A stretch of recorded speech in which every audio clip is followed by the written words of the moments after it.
Ons fokus vanoggend op 'n baie belangrike onderwerp, naamlik boelies in die werksomgewing en dan ook hoe dit hanteer moet word. Daarom verwelkom ons nou vir Dr. Manasseh Mokgolo en hy is dan nou 'n deel van die Office of the Public Service Commission en dan ook 'n senior navorser. Dis dan nou 'n senior navorser en dan is hy ook deel van die SABPP. So good morning and thank you for joining us this morning. Good morning. We are kicking off the new year with the subject of workplace bullying. So is bullying really such a big deal? Bullying is really a big deal, and if ignored, it's costly for the organization and for the individual. It needs to be addressed at all costs because it can result to employees or individual employee leaving organization. And it can result into a situation where organizations are involved into a litigation, loss of finance due to sickness, people not coming to work. And it can result in a situation where employees increase more stress, family tension, depression, lack of sleeping because you are worried of, I'm going to meet the same monster tomorrow, it's going to demand 1, 2, 3, it's going to demand 1, 2, 3. And it can even affect how you dress, how you eat. I know in one situation where a lady come to work wearing a bra outside work. Sure. Because of depression, because of bullying, unattended bullying.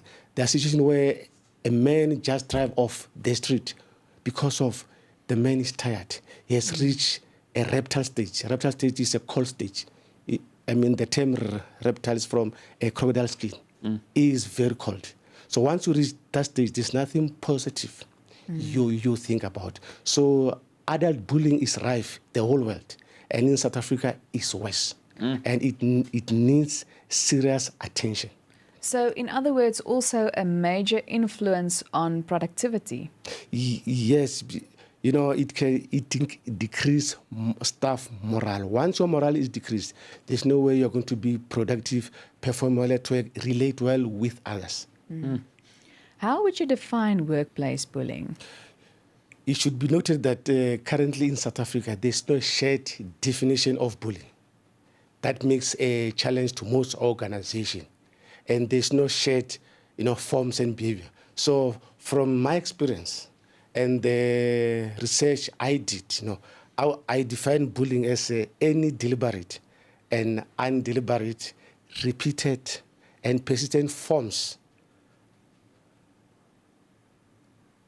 verbal and non-verbal cues and forms of behavior directed at employee or group of employees with intent to harm, humiliate, offend, hurt, and which create a risk in individual psychology, spirituality, physical, and well-being.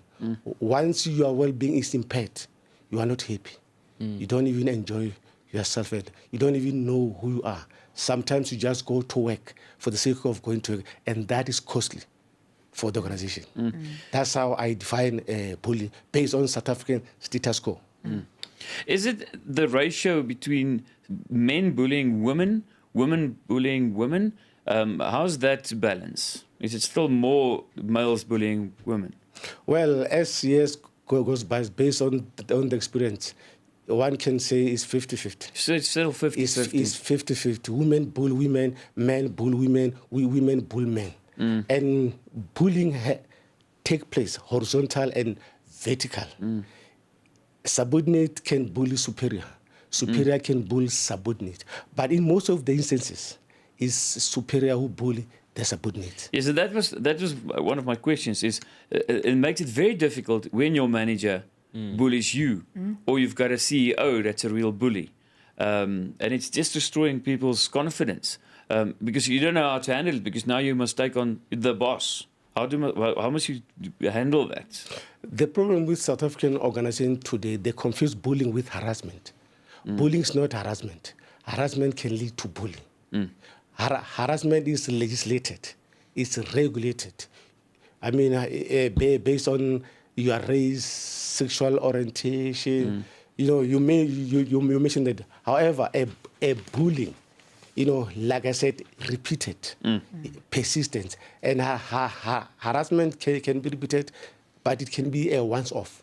So now the problem is, once you don't have a clear policy that define what is bullying, what is not bullying, and what are the consequences.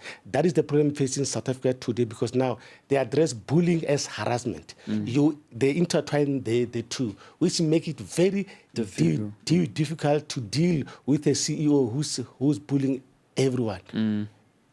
But that opens some things in my mind, because for me I thought, yes, this is harassment, but it's more difficult than that. Ons het nog 'n paar vrae, so ek gaan eers vinnig daar onderbreek. Ons gaan nou voort met vanoggend se gesprek oor boelies in die werksomgewing, en dit met Dr. Manasseh Mokgolo van die menslike hulpbronne praktisyn by die SABPP. So, Mr. Mokgolo, welcome again. And I would like to ask you, what behaviors would you consider to be bullying in the workplace, and why? Bullying is a very sensitive and subjective issue and difficult to pin down. What one may consider bullying might not be the same to the other person. People need to understand that, you cannot just say you have been bullied. You need to go through that. And the behavior I'm going to highlight, it doesn't cement as a permanent behavior. It will differ. Since in South Africa we don't have a common understanding of bullying behaviors. Now, bullying take a different form of behavior. Verbal and non-verbal. Belittling a person, yelling at a person, banging a desk, writing those, stingy, sticky notes pasted on the door or on the table, writing harsh email. Your tone when you communicate with your employees, be your subordinate at equal level or the top. Your facial expression. Always when you meet me, I change my facial expression. That is bullying, because, it builds atmosphere in you, and you get frustrated. Why I always do this? And there are forms of bullying: intimidation, withholding information for someone to perfect on his or her task, gossiping about a person. I see you during the weekend fighting with your boyfriend or husband. I can talk about it. Or we see you having a lunch with a male colleagues. We started to gossip, teasing. Frequent undesirable teasing or joking. To other people, they consider bullying. Some jokes are offensive. Remember, South Africa consists of microcosm. You've got whites, you've got Hispanic, you've got African blacks. We don't understand, the same behavior, or we don't experience the same phenomena the same.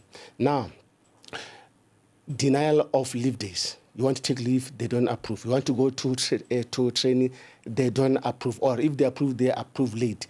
You are given, enormous amount of job at a short space of time. Given, an impossible deadline to meet, or given a meaningless task that do not relate to your work, with the intention of making your work unpleasant. Once your work starts to be unpleasant, you don't enjoy yourself. When you wake up in the morning, there's always this, once you say, where's your mojo? Your motivation decline drastically. Absolutely. So there are a number of, forms that one can mention. So those are the few that I can give now, and the rest we can dwell in some other times. Well, I really wished we had more time, but I would just like to mention, I think you've referred to facial expression that can play a role as well. And I really do think that sometimes the lack of facial expression could also say a lot. What? Wil jy iets byvoeg? No, I just realized I need to confess, because I can bully through teasing. I'm working at myself. How honorable. I've made people But cry yes, in the office. We have to be very careful when we tease. I'll give you an example. There were two instances. Both these two ladies are slenders. The other one, when you say you are slender, she get motivated to go extra mile to keep on toning. And the other one, Yes. get crossed. No, don't call me slender. It's not my choice to be slender. You see, we have to be very careful because we keep on making those teasing. And the other thing which I really want to make, sarcasm. Yes. Frequent sarcasm. That is bullying. Very important. Criticizing a person without justification. Always when you raise an issue, I put it down. Always when I raise it, I put down. That is bullying. Mr. Mokgolo, unfortunately, we are out of time. But thank you so much for joining us. Dit was dan Dr. Manasseh Mokgolo van die menslike hulpbronne praktisyn van die SABPP.